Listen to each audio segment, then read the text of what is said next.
Hello everyone, welcome to tech tea with Ranjan presented by Advait education AJ exams and powered by GATE academy. इस session में आप सभी students के लिए जैसा कि हर बार की तरह आज भी कुछ गवर्नमेंट जॉब वैकेंसी का डिटेल लेके आया हूं। तो चलिए देखते हैं कि ये गवर्नमेंट जॉब वैकेंसी किस डिपार्टमेंट की तरफ से आई हुई है। So the department is power grid corporation of India limited, PGCIL की तरफ से डिप्लोमा ट्रेनिंग की वैकेंसी आई हुई है, जिसमें कि इलेक्ट्रिकल के लिए भी कुछ पोस्ट हैं, सिविल के लिए भी कुछ पोस्ट हैं। तो हम लोग इसके बारे में डिटेल देखते हैं। कुछ रिवाइज्ड फॉर्म में ये वैकेंसी दोबारा से आई हुई है, तो एक बार जल्दी से इसका देखते हैं पूरा का पूरा डिटेल।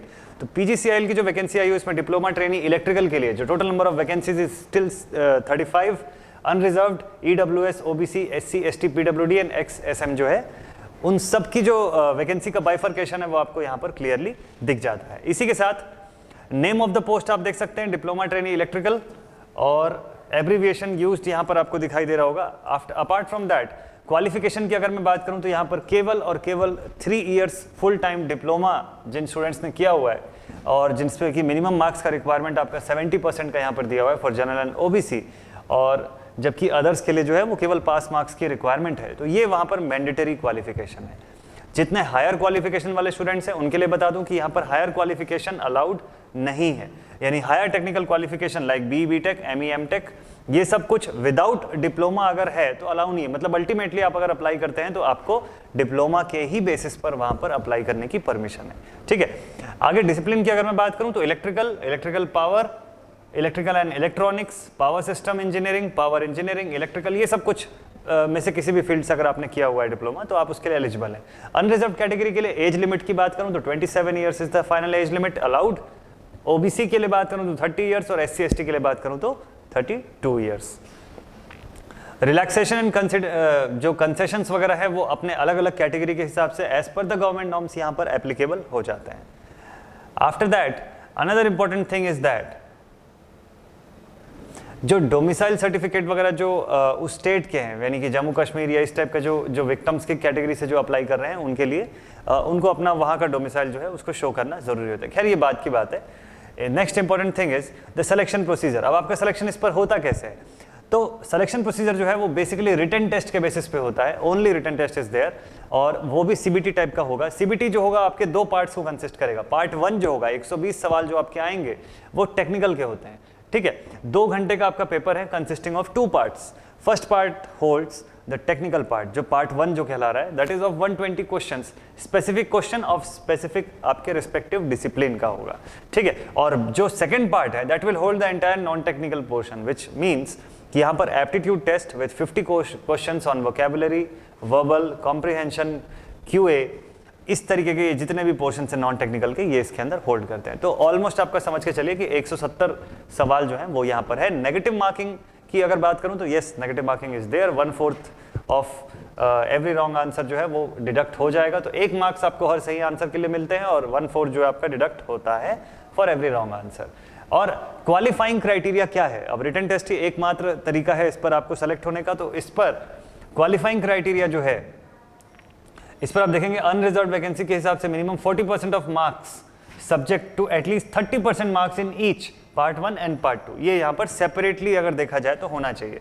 ठीक है, और रिजर्व्ड वैकेंसीज के हिसाब से बोलूं तो minimum 30% of marks subject to at least 25% marks in each part, दोनों में अलग अलग सेपरेटली। ठीक है, ये इंपॉर्टेंट पार्ट था। टेस्ट सेंटर्स आप देखें तो यहाँ पर 4 टेस्ट सेंटर्स जो है वो मेंशन्ड है, इसमें से आप सेलेक्ट कर पाएंगे।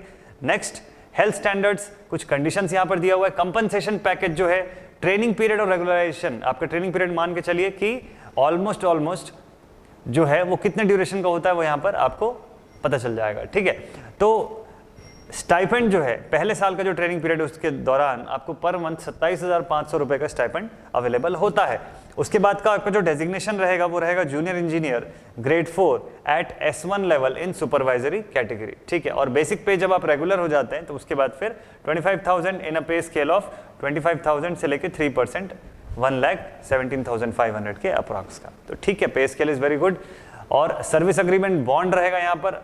तो अग्रीमेंट बॉन्ड जो है that will be of 2,50,000 rupees. ठीक है, for the candidates belonging to unreserved EWS and OBC category and 1,25,000 for the candidates belonging to all these categories.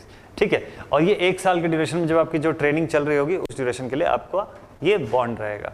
ठीक, for a minimum period of 3 years after successful completion of training period of 1 year, यानी training complete होने के 3 साल के बाद तक के लिए आपका ये जो बॉन्ड है 3 साल तक के लिए ये बॉन्ड आपके लिए एलिजिबल रहेगा। अब बात करें अगर कोर्स अगर फी की, कि एप्लीकेशन फॉर्म की फी कितनी होगी, तो आपके लिए होगा 300 plus transaction charges, non refundable fee है ये, ठीक है। अदर देन दीज कैटेगरीज, इन कैटेगरी के अलावा आप किसी भी अदर कैटेगरी से हैं तो आपको ये फी जो है वो पे करनी होती है, ठीक है। हाउ टू अप्लाई, आप ऑनलाइन पोर्टल पर जाके अप्लाई कर सकते हैं। ऑफिशियल वेबसाइट आप देख सकते हैं www.powergrid.in, वहां पे जाके करियर सेक्शन, और वहां पे जाने के बाद आप फिर job opportunities, then openings, then regional openings, ऐसा पूरा सेक्शन यहाँ पर दिया हुआ है। इस मोड के थ्रू आप जाकर यहाँ पर डायरेक्टली अप्लाई कर सकते हैं। नेक्स्ट, कुछ फॉर्मेट्स वगैरह भी यहाँ पर दिए हुए हैं कि अपलोड करने आपको जो डॉक्यूमेंट्स कितने साइज के होने चाहिए, किस फॉर्मेट में होने चाहिए, everything is given in this notification. तो मैं कोशिश करूंगा कि ये नोटिफिकेशन आपको कमेंट सेक्शन पर पिन्ड कमेंट में मिल जाएगा, ठीक है। तो आप यहाँ से डायरेक्टली डाउनलोड कर सकते हैं या आप ऑफिशियल वेबसाइट पर जाकर भी इसे डाउनलोड कर पाएंगे। नेक्स्ट, आगे बात करें पेमेंट ऑफ एप्लीकेशन फी वगैरह आप देख सकते हैं, इस पर यहाँ पर दिया हुआ detail. Apart from that general conditions जो है वो सारी कुछ है जिसको हमको फॉलो करना ज़रूरी है, और इम्पॉर्टेंट डेट्स ये दूसरा और लास्ट इंपॉर्टेंट थिंग है जो हमको पता होना चाहिए। अब डेट्स जो है यहाँ पर क्लियरली मेंशन्ड हो गए। पिछली बार का जो नोटिफिकेशन था उसमें लिखा था to be notified later, but यहाँ इस बार डेट जो है वो क्लियरली यहाँ पर मेंशन्ड है। किसका डेट? रिटन टेस्ट की बात कर रहा हूँ मैं, ठीक है। तो आपका रजिस्ट्रेशन का स्टार्ट डेट जो है दैट इज 9/6/2021, ठीक है, यानी आज ही के डेट से शुरू हो चुका है ये। ऑनलाइन रजिस्ट्रेशन का क्लोजिंग डेट है 29 जून 2021, ये इंपॉर्टेंट है। और डेट ऑफ रिटन टेस्ट जो है आपका वो है 22 अगस्त 2021। टेंटेटिव है बट फिर भी एक डेट अनाउंस्ड है, मान के चलिए, ठीक है। तो टेंटेटिव क्यों है वो रीजन हम सबको पता है। So this is it, this was all about this entire notification. I hope आपके लिए हेल्पफुल साबित होगा, और आप इसकी प्रिपरेशन अगर कर रहे हैं तो बहुत बढ़िया वे में आप इसका फॉर्म फिलअप कर सकते हैं और अपनी ड्रीम जॉब जो है उसके पीछे उसके चेस कर सकते हैं, ठीक है। तो चलिए सेशन को करते हैं अब यहीं पर एंड। मिलूंगा आप सभी से किसी नेक्स्ट सेशन पर, फिर किसी नई गवर्नमेंट जॉब की वैकेंसी की डिटेल के साथ। Till then students, thank you very much.